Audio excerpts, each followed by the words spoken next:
Bonjour la famille et bienvenue sur votre chaîne Kana Sport. On va regarder ensemble cette émission sportive. Mais avant tout, n'oubliez pas de vous abonner à la chaîne, c'est le plus important. Si vous appréciez ce contenu, laissez un pouce bleu. Sans plus tarder, c'est parti. Sur le chantier offensif, avant de parler de qui va arriver, il travaille sur plein de dossiers. Maintenant, tout sera conditionné par Kylian Mbappé. Donc je trouve que ce qu'ils avaient à faire, pour le coup, ils l'ont bien fait. Ils l'ont fait vite. Le PSG va partir en tournée avec déjà 5-6 recrues. Donc ça, c'est intéressant pour l'intégration, avec le staff et le nouveau coach. Maintenant, tu as l'incertitude. Mais pourquoi ce sera conditionné par Kylian Mbappé? Parce que Bernardo Silva...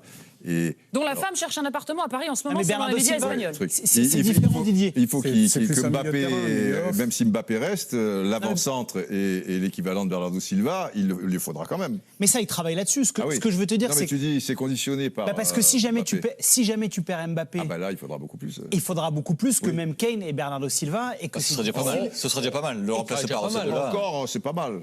Il faudra tu perds Mbappé, il faudra c'est difficilement remplaçable. Maintenant, les dossiers Kane...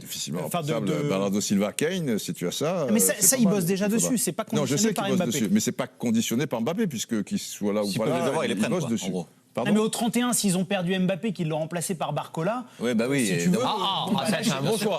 Non, mais ça sera un bon choix, mais j'aurais pas la même lecture. On vous a recensé l'ensemble des arrivées. Gianni, je vous ai entendu me parler de Lucas Hernandez et de Skriniar. Bernard, est-ce que c'est pas plus des paris que des garanties, ces deux joueurs-là, par exemple? Pour qui ça, pardon? Super, merci de m'écouter. Lucas Hernandez et Skriniar. Non, Lucas, écoutez, c'est un champion du monde. Il a fait quand même... oui, mais il a comme... Malgré la blessure qu'il a eue, on va voir durant le début de championnat si ça tient. Oui, donc là, c'est pas une garantie, ce que vous me dites. On va voir. Oui, on va voir. Mais au-delà de ça, s'il n'avait pas eu cette blessure-là, c'est quand même un très bon joueur. Il est bon sur l'homme, il communique bien, il est français, il parle aussi espagnol et allemand, donc aussi, il peut parler aussi plus facilement avec ses partenaires. Après, j'étais plus sceptique sur Skriniar par rapport à sa blessure au dos, qui est un peu plus compliquée. Mais il s'avère qu'il a passé les tests médicaux avec succès. Et en plus, il a joué 45 minutes aujourd'hui et il a fait tous les entraînements depuis. Donc c'était plus dans l'aspect défensif. Il cherche un arrière-gauche aussi. Doublure. Ah oui, mais en plus, ils ont perdu quand même. Est-ce que tu vois vraiment un effectif bien plus fort que ce que tu avais pour l'instant l'année dernière? Moi, franchement, j'ai pas l'impression. Déjà, l'histoire de me dire il y a Enrique, c'est une grosse recrue, je suis d'accord, c'est un super coach. Mais il y a un an, je vous jure que les débats, c'est la même chose. C'est les deux meilleurs recrues du PSG, c'est Galtier Campos. Non, mais qui pouvait dire ça? Non, franchement. Tu as entendu quelqu'un qui disait que Galtier, c'était la meilleure recrue? Bien sûr. Je vais la sortir. Attention. Non. Alors ressors et dis-moi les noms. Qu'on les jette vite au crocodile. Parce que on sait que Galtier, c'est la conséquence de Campos, qui est la conséquence de Mbappé. On ne dit pas que c'est un mauvais entraîneur, mais on ne peut pas dire que c'était un plus pour lui. D'accord, maintenant on dit ça. Après, il y a des faux culs. Il y a des gens qui ont dit et qui maintenant sont sur la table. Je sais que tout le monde sait qu'à un moment on se l'est dit. Bon, bref. Oui. Mais la vérité sur les joueurs. Non, mais je voudrais mettre le coach un peu de côté parce que souvent, dès qu'il y a un coach, on dit un peu ça, quoi. Donc Enrique, évidemment, si ça marche, ce sera super, etc. Et c'est un bon coach. Non, mais il arrive à gérer les égos déjà. Peut-être, oui. Bah après, depuis Barcelone, c'est pas non plus extraordinaire. Il y a moins d'ego. Regarde, plus d'ego depuis Barcelone. Il y a de moins en moins de monde à envie de revoir. Mais à la sélection déjà. La sélection, c'est pas non plus extraordinaire. Il a quand même écarté des. Il a écarté Ramos. Oui, mais écarté, c'est facile si tu es entraîneur national. Si tu es entraîneur de club, c'est plus compliqué. Non, mais c'est un peu différent. Là, je parle sur les joueurs, vraiment. Il y a quand même des joueurs qui sont physiquement. Il y a des difficultés, en délicatesse. Ugarte, on en fait beaucoup. Alors j'ai vu que notre confrère Grégory Schneider se faisait un peu allumer pour ce qu'il avait dit sur Ugarte, mais il dit pas grand-chose de scandaleux, honnêtement.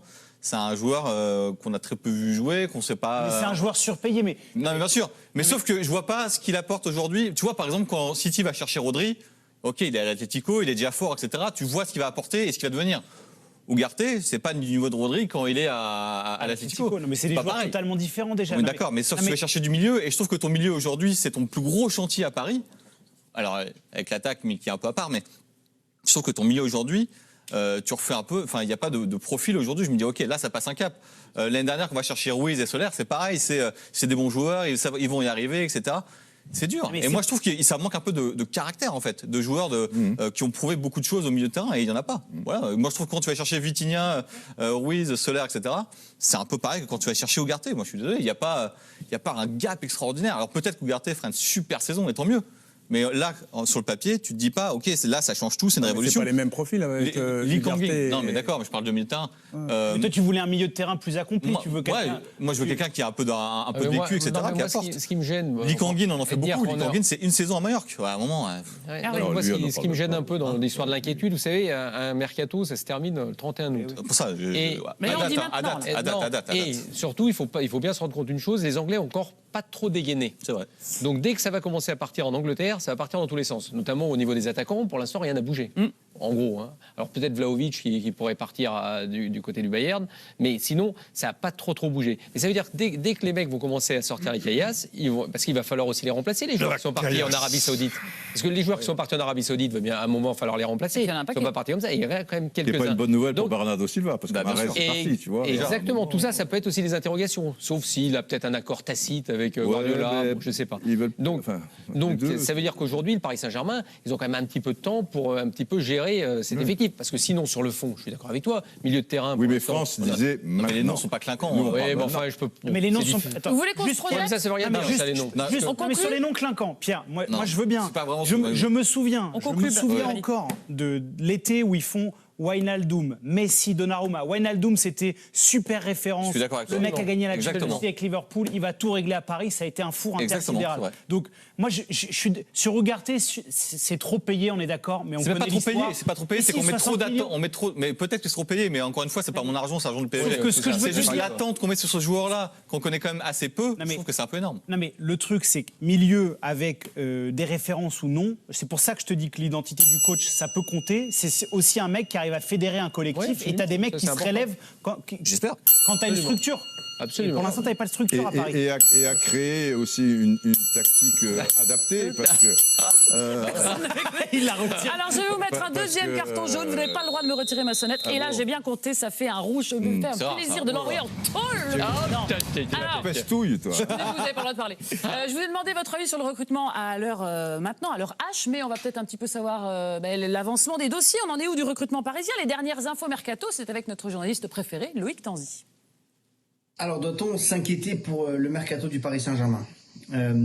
Non, pour moi, clairement, on ne doit pas s'inquiéter sur le mercato du PSG parce que le Paris Saint-Germain a déjà fait le plus gros de son mercato. Le PSG attaque maintenant les deux postes qui doivent être les deux postes les plus importants avec les deux recrues les plus importantes de l'été. Le poste de numéro 9 et le poste d'ailier droit. On parle beaucoup de Bernardo Silva sur ce poste d'ailier droit. Le PSG a toujours comme priorité de faire venir le joueur de Manchester City. C'est un peu compliqué les négociations parce que Mahrez va partir de Manchester City et donc City espère conserver Bernardo Silva après lui avoir dit qu'il pouvait partir cet été. Donc pour le coup, Bernardo Silva, c'est un dossier qui risque de traîner un petit peu. Paris continue les négociations. Paris essaie de faire le forcing avec City, mais pour l'instant, City ne lâche pas et City espère toujours conserver Bernardo. Il y a d'autres solutions, bien sûr, à ce poste-là d'ailier droit, mais la priorité, c'est Bernardo Silva. Pour le poste de numéro 9, c'est un petit peu pareil. Il y a beaucoup de pistes qui ont été lancées. Osimhen, qui était la piste principale,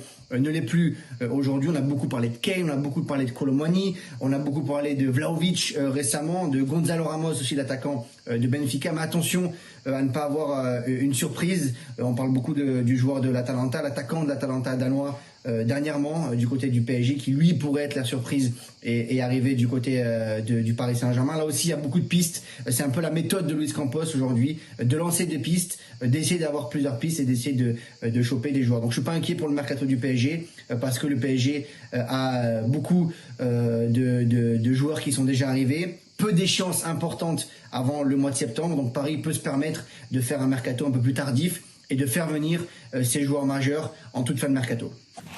Maintenant, le nouveau coach pourra-t-il faire quelque chose à Paris? Est-ce qu'il pourra mener ce pari, guider ce pari pour qu'ils puissent gagner enfin leur première Ligue des Champions? Évidemment, ce ne sera pas facile parce qu'avec ce club qui n'est pas comme les autres clubs, avec les dirigeants qui sont là tout le temps, en train de faire le favoritisme entre les joueurs et tout.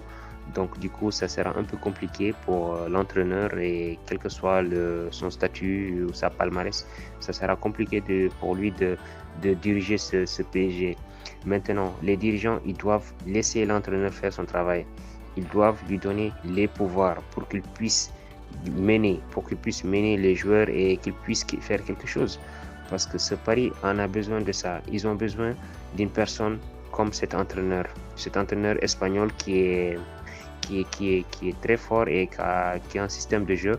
Donc ils doivent le laisser travailler. Maintenant, les arrivées, est-ce que les nouveaux arrivés à PSG, est-ce qu'ils seront conditionnés par le départ ou la prolongation de Kylian Mbappé? Donc c'est la question que nous nous posons actuellement. Merci la famille, on se retrouve à très bientôt pour une nouvelle vidéo. D'ici là, aimez et partagez la vidéo.